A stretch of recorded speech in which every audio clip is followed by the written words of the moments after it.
Hello, Stephanie Haft, doing my muscular skeletal video. I thought I would have a live person, but I do not. So I pulled out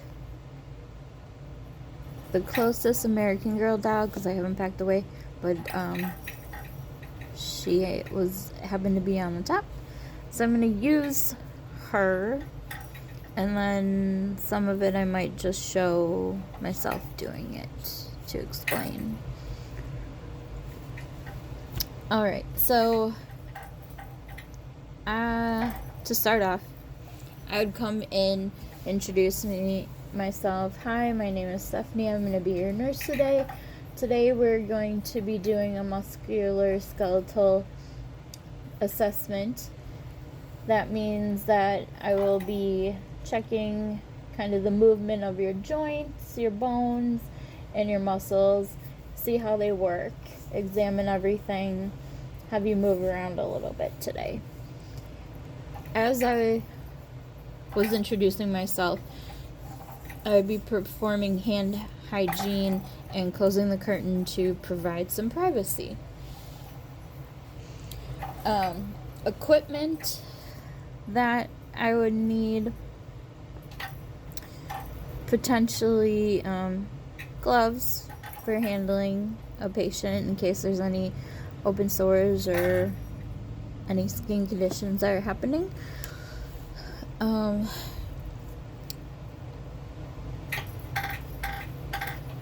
And any adaptive equipment that they might need to do that as well. Or do that, I meant perform the exercises as well.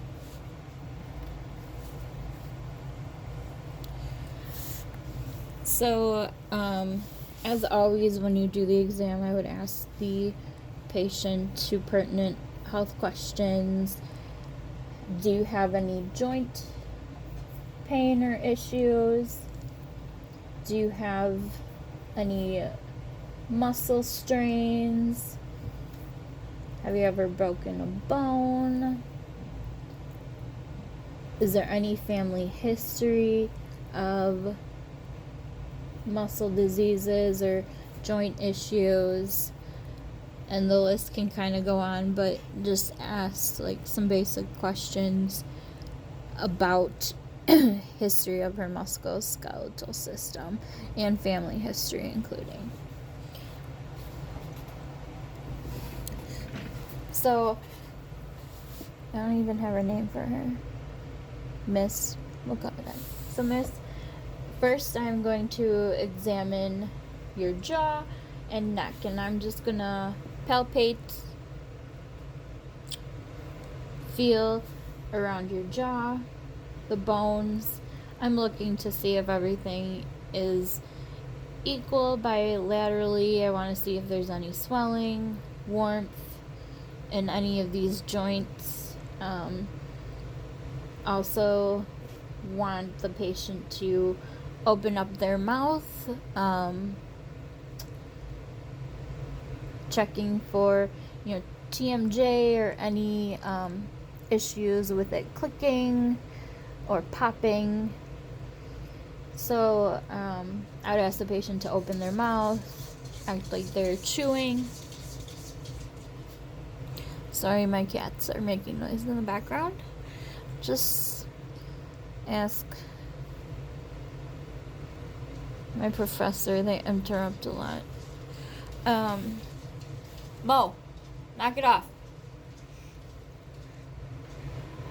So, I'm also just going to want to look at her neck as well to see if I can see any swelling, any asymmetrical issues of the jaw not lining up and being, I don't want to say parallel, but horizontal, straight across.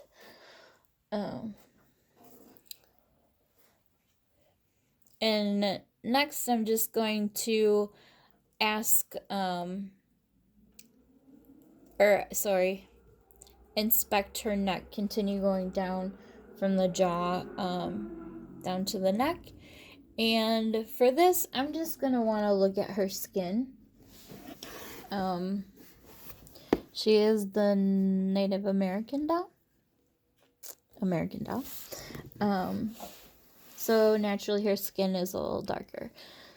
So I'll be looking for kind of gray and purple if I'm seeing any discoloration, any lumps or bumps, bruises, just a general inspection of skin and neck.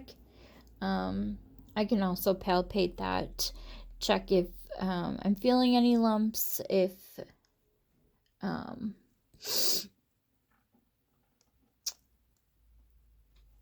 there's anything different, anything that's asymmetrical down the whole body is in general what I'll be looking for, along with other things.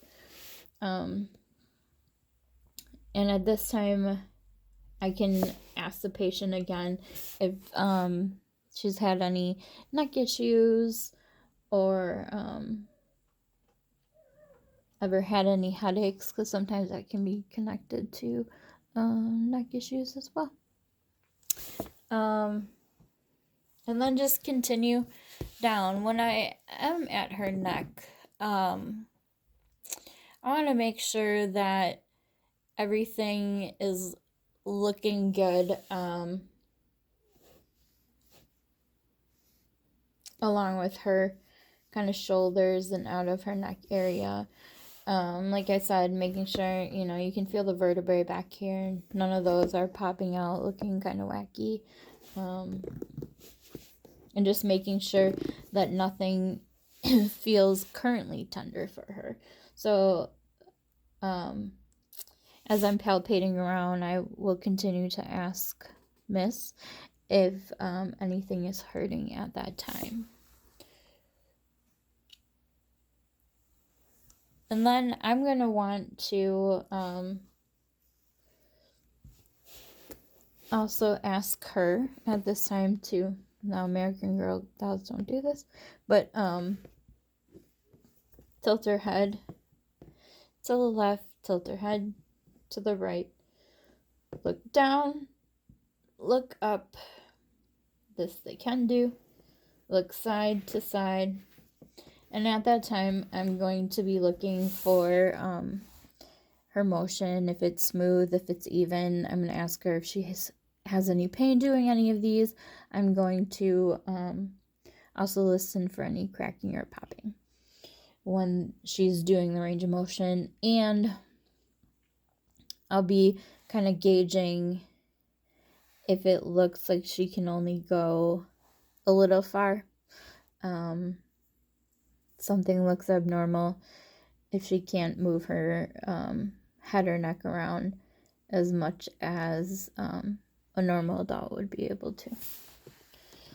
And then if for some reason she's unable to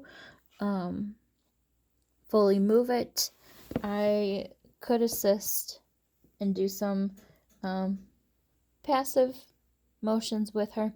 I would then ask her as well to make a circle with her head, just checking what kind of range of motion she has, how smooth it is, if there's any clicking or cracking or popping again when she's moving her neck. Then I want to test that muscle, so I would have her tell her to push her head to, that's her right, and push it against my hand. So I would be pushing in the opposite direction. This is just to test the strength of her muscles. I would ask her to do that as well on the other side, testing the strength of her muscles. Everything that you do should do bilaterally to check both sides, and both sides should be equal. So the next thing I would do then is continue moving down her body. Her shoulder is going to be neck. Oh wow, I'm sorry, I haven't played with the newer dolls, but they can really swing out, not like the old ones. This is an actual socket, like a real shoulder. Okay. So this one might be fun then. To check your shoulders, you know, again, palpating it, seeing if there's any abnormalities. If their clavicle isn't all the way in place, you'll be able to feel that when you're feeling around the shoulders. You want to, again, look for, like, temperature, any bumps, or, like I said, abnormalities. You want both shoulders to be the same, so you'll be feeling them at the same time and comparing. I'm going to continue to do just one side of her so my video isn't so long, but I will mention that I would do the same to the other arm, the other leg, the other hip, everything. So for her shoulder, we do want to inspect it. Like I said, look at it, check her color, her tone, if there's any rashes, discoloration, sores, anything. When you're palpating, if you can do a couple things at once, that's usually the best. Then as far as knowing about her range of motion, you can ask her to put her arms out. Oh, this is so weird to me, sorry. Up and out. You can put them up and then out, or you can go straight up. Your arms can make the circles, like when you're in gym class, baby circles, big circles. So you can ask the patient to do all of those for range of motion, seeing how high she can lift her arm up. She can hold it out. Again, we're going to do both arms. And we would have her do at the same time, just making sure that both move equally in what they can do. Again, ask if there's any pain with that. Listen for clicking and popping. And to test her strength, I would ask the patient to lift their arm up, and at the same time I would be pushing it down. So I would say, you know, keep lifting your arm up, up, up, up, up. Another thing is I can have her put her arm behind her to check range of motion as well in the shoulder. So then we continue on down.